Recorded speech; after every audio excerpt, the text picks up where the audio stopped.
Michou est dans la tourmente après une polémique sur son jeu de société. Il aurait contribué à l'élaboration d'un jeu pour les plus de 7 ans, alors que celui-ci contient des propos zoophiles et jugé très dérangeant par les utilisateurs sur les réseaux sociaux. Ça fait à peine 3 jours qu'on a fêté Noël et on a déjà Michou, un des plus gros youtubeurs au monde, qui a réussi à tout foutre en l'air. Aujourd'hui, on va parler d'un désastre total, le drama de cette fin d'année. Et pour le coup, ça craint très fort. On fait le point sur cette affaire. Salut les gens d'internet, j'espère que vous allez bien. Bienvenue dans Partenariat rémunéré, l'émission qui décrypte l'actualité des créateurs de contenu et des marques sur les réseaux sociaux. Avant de commencer cette vidéo, j'aimerais en profiter pour vous souhaiter une très bonne année 2025. Merci à vous d'être toujours plus nombreux à nous suivre. Aujourd'hui, je vous parle de la nouvelle polémique autour du youtubeur Michou, qui a récemment passé le cap des 10 millions d'abonnés sur la plateforme. Et pourquoi je dis nouvelle ? Eh bien tout simplement parce qu'il a été la cible de plusieurs moqueries et plusieurs polémiques pendant l'année 2024. Par exemple, lors d'un live Twitch, plusieurs utilisateurs se sont mis en tête qu'Elsa, sa petite amie, le trompait ou du moins lui cachait des choses. Michou est ensuite apparu sur un spot publicitaire avec Aven, qui a été beaucoup critiqué, ou encore lorsque son ami Amine s'est moqué de sa veste en cuir dans les vestiaires d'El Partidazo 5.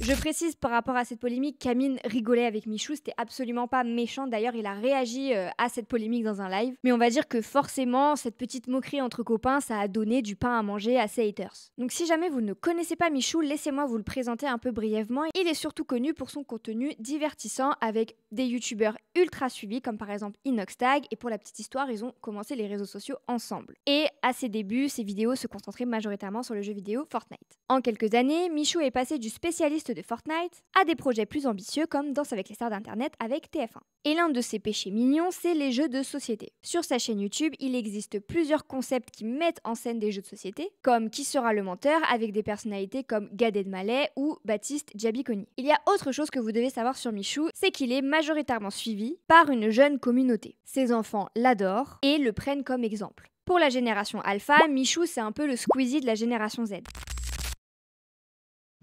En octobre, Michou présente son ultime projet de 2024. De quoi bien terminer l'année. Le youtubeur donne alors rendez-vous à 3 de ses amis, Nicotine, Flamby et Timout, pour jouer à un jeu de société dans une vidéo YouTube. Mais il ne s'agit pas de n'importe quel jeu de société, c'est le sien. Il s'appelle Qui sera le menteur, un titre pas très original et connu de sa communauté, puisque le nom s'inspire de son concept sur un autre jeu de société, Mytho ou pas, dont je vous ai parlé précédemment. Avant que vous essayiez de chercher cette vidéo, sachez que Michou l'a mis en privé à cause de la polémique. Mais comme je vous le répète à chaque fois, rien ne s'efface vraiment sur internet. Donc vous pouvez très facilement retrouver des extraits de leur partie sur ce jeu de société. Dans cette vidéo, Michou dit bien qu'il a passé plusieurs mois à travailler sur ce jeu et que c'est un projet qui lui permet de tester de nouvelles choses et d'entreprendre. Je suis très honoré de vous annoncer que cette vidéo est sponsorisée par moi-même.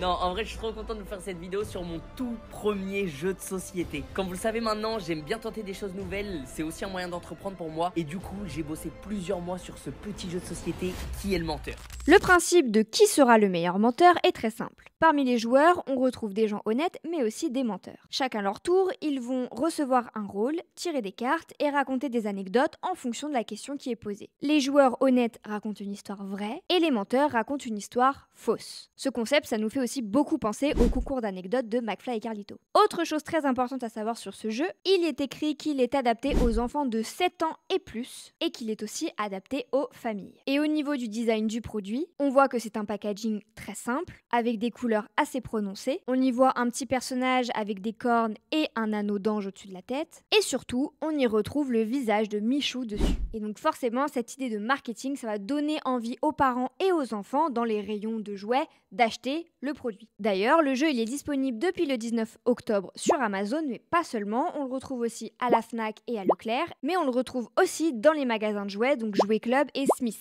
Et il vaut 15 €. Pendant la vidéo, on y voit les 4 créateurs de contenu s'amuser autour des cartes. On y retrouve des petites questions basiques comme: as-tu déjà ri dans une situation où tu ne devais pas rire? Raconte-nous la chose la plus bizarre que tu as créée pour un projet d'école. Ou encore: as-tu déjà fait quelque chose de coquin chez un ami? J'ai déjà fait quelque chose de coquin chez un ami. Et pas sûr que cette dernière carte soit réellement adaptée pour un jeu en famille ou pour des enfants de 7 ans et plus. Et toutes les cartes que je vous ai lues, il y en a d'autres, mais celles-ci sont apparues sur la vidéo de Michou. On les voit jouer et rigoler. Donc même si Michou n'avait peut-être pas pris connaissance de l'ensemble des cartes au moment du tournage, il était bien au courant qu'il y avait des cartes qui pouvaient être un petit peu déplacées et inadaptées dans certaines situations. Malheureusement, étant donné que sa vidéo a été mise en privé, je ne peux pas vraiment vous donner les retours de sa communauté après avoir vu cette vidéo. En tout cas, ce jour-là, la vidéo elle est publiée et le jeu il est disponible à la vente. Comme vous pouvez vous en douter, c'est bientôt Noël, donc forcément les enfants qui tombent sur cette vidéo demandent à leurs parents de leur acheter le jeu de société de Michou. Parce que c'est Michou, leur youtubeur favori, qui l'a conçu. Ne voyant pas le mal, et les parents qui n'ont sûrement pas regardé la vidéo de Michou, décident d'acheter un jeu qu'ils pensent ludique, de l'emballer et de le glisser sous le sapin. En plus, les jeux de société sont très communément achetés pour être offerts lors des fêtes de fin d'année. Tout simplement parce que c'est une opportunité pour les familles de passer du temps ensemble. Pour vous donner des chiffres, 90 000 boîtes de jeux de société sont vendues par jour en France, et 90% des Français ont affirmé aux médias France 3 Régions qu'ils jouent régulièrement aux jeux de société. Et en 2023, 30 millions de boîtes ont été vendues.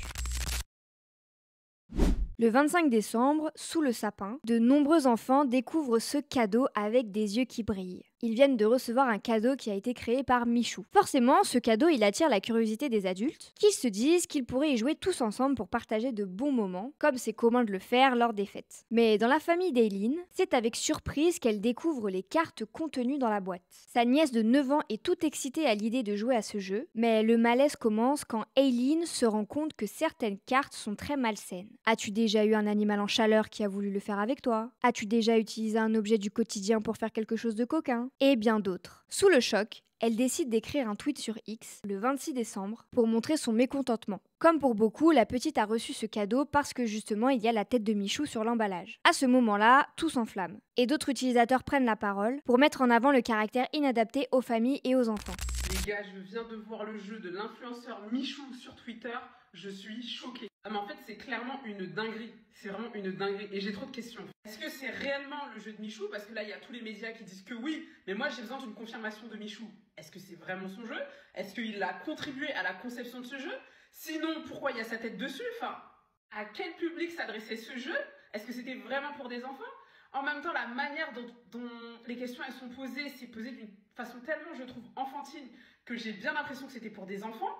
Et la question sur la zoophilie, concrètement, que ce soit enfant, adulte, enfin je veux dire c'est totalement problématique, c'est super grave. D'autres surfent sur la tendance en publiant des blagues salaces sur les réseaux sociaux. De son côté, Michou fête tranquillement Noël avec sa famille, il est un peu déconnecté des réseaux sociaux et il est bien loin de se douter que son projet de fin d'année est un flop total. Finalement, le vendredi 27 décembre, Michou sort du silence. Il est tombé sur le tweet d'Aileen, qu'il a partagé sur Instagram et sur X, avec des excuses. Il affirme que l'éditeur s'est trompé sur la cible d'âge du jeu et qu'il va voir ce qu'il peut faire pour arrêter ce carnage. Le lendemain, Michou et l'entreprise Topi Game, l'éditeur du jeu de société, prennent la parole dans un communiqué. En parallèle, le youtubeur met sa vidéo de découverte du jeu en privé et il supprime son premier tweet d'excuses. Dans ce communiqué, c'est Topi Games qui présente ses excuses aux partenaires, aux projets, aux consommateurs, mais aussi auprès de Michou. Ils se tiennent responsables de cette erreur de fabrication. Le jeu de société est donc retiré de la vente et ceux qui sont en possession d'un exemplaire sont invités à le ramener au magasin pour se faire rembourser. Michou s'excuse également, affirmant qu'il ne se serait jamais permis d'écrire ces questions pour un public aussi jeune en promettant de ne plus reproduire cette erreur. Mais cette explication ne convainc pas aux utilisateurs qui ont ajouté une note à son tweet. Michou omet de mentionner que dans une vidéo YouTube, maintenant mise en privé,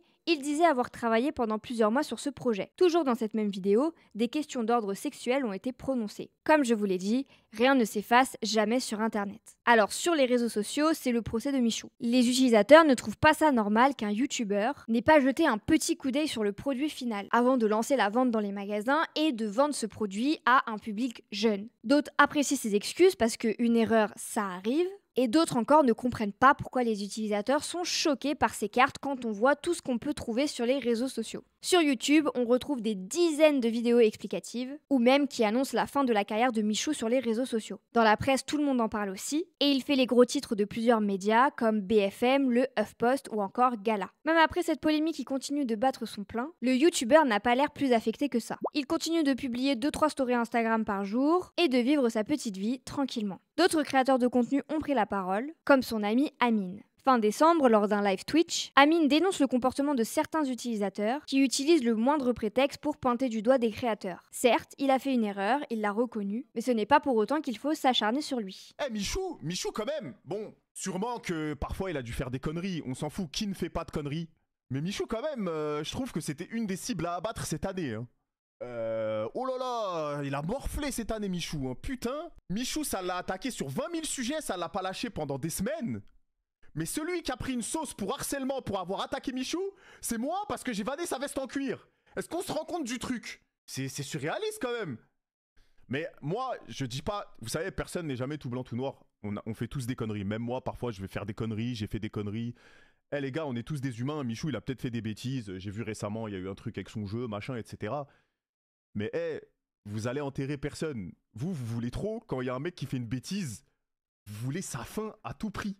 Les gars, il a merdé. Chacun peut merder. En fait, je dis ça surtout par rapport à Michou parce que je le connais et je sais que c'est un bon gars et que c'est une bonne personne. Et je pense qu'il a été maladroit, c'est tout.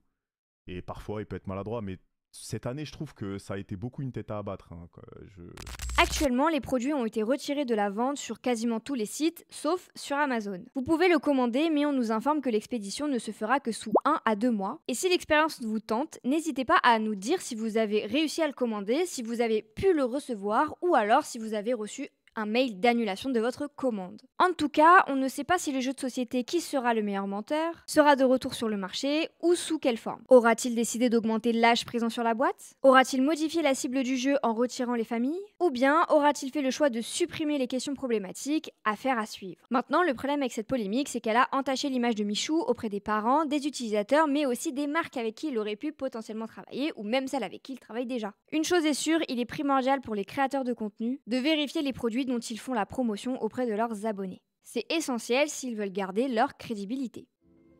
La vidéo touche maintenant à sa fin, j'espère qu'elle vous aura plu. N'hésitez pas à liker cette vidéo, à nous laisser votre avis dans les commentaires, à vous abonner et surtout à partager la vidéo parce que c'est ce qui nous permet de développer toujours plus notre contenu. Et moi je vous dis à bientôt pour une prochaine vidéo.